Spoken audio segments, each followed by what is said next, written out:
What's up guys, Noah Sanford here. We're hanging out in Boulder City Bass Tackle.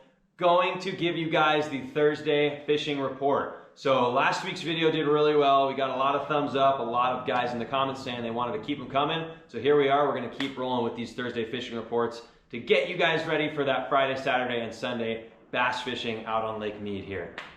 Without further ado, let's just jump right into the video. Last week's video did really well, like I said, so we're gonna keep this one brief as well. Just go over the best baits, the best places, water temp, all that good stuff. So let's start out with wind conditions and water temperatures. So this weekend looks pretty good wind-wise. It looks like Friday is gonna be pretty windy. Saturday and Sunday look okay though. So if you guys are gonna go out on Friday, know it's gonna be kind of windy. Saturday, Sunday, they look pretty manageable. So we're good wind-wise for Saturday, Sunday.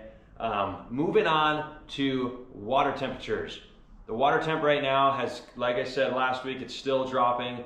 I'm finding 64 and 65. Every once in a while I'll get into the back of a cove and maybe find a 66, 66 and a half, but that's about it. That's probably as warm as you're gonna find. So the topwater bite has really pretty much shut off for the most part now. That doesn't mean you can't go out there and throw a topwater all day and maybe get a couple hits, but there's more effective lures to use right now, right? So favorite baits I've been using have been little swim baits. So, you know, you're talking your Mega Bass Hazardong shads, right? Let me grab one of these for you guys. So your Mega Bass Hazardong shads, these have been really killer recently. Either fishing them on a little drop shot or fishing them on like a little swim bait or Ned rig head. Just moving that through the water. I've been catching largemouth, smallmouth, and stripers on those. So a really universal bait.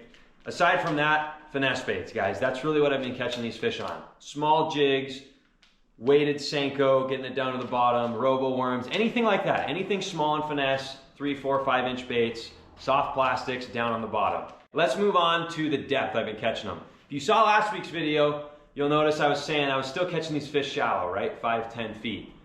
As of this week, I've been catching them deeper. It seems that now as the water temps are cooling off, even more, the nights are getting colder, these fish are pulling off deeper. So the water range when it comes to depth that I would be targeting if I were you guys this weekend would be 15 to 20, okay? I have got a few shallow bites still in that 5 to 10 feet of water, but I've found that the most effective range this last week going into the weekend is gonna be about 15 to 20, maybe 22 feet of water.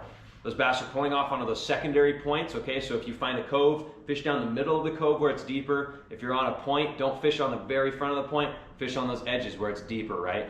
Typically where that 15 to 20 foot transition is, you can see it visually. So if you don't have the fanciest electronics or if you're a shore fisherman, you're still gonna be able to find that. You can usually tell where the water is kind of that lightish green, brown color, and it drops off into that dark blue color. Right on that edge where you see that with your eyes, that's usually about 15 or 20 feet. So if you don't have electronics to tell you how to do it, that's usually how you're gonna find that water depth. So quick recap guys, finesse baits have really been key. Fishing them in that 15, 20 foot of water. Water temps, you know, mid 60s right now.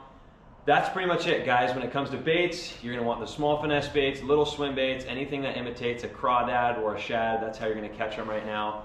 Fishing in that 15 to 20 foot range.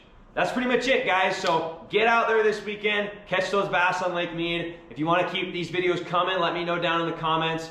Let me know you wanna still see them moving forward in the future. Give this video a thumbs up. Hit that subscribe button. My name's Noah Sanford. We'll see you in the next one.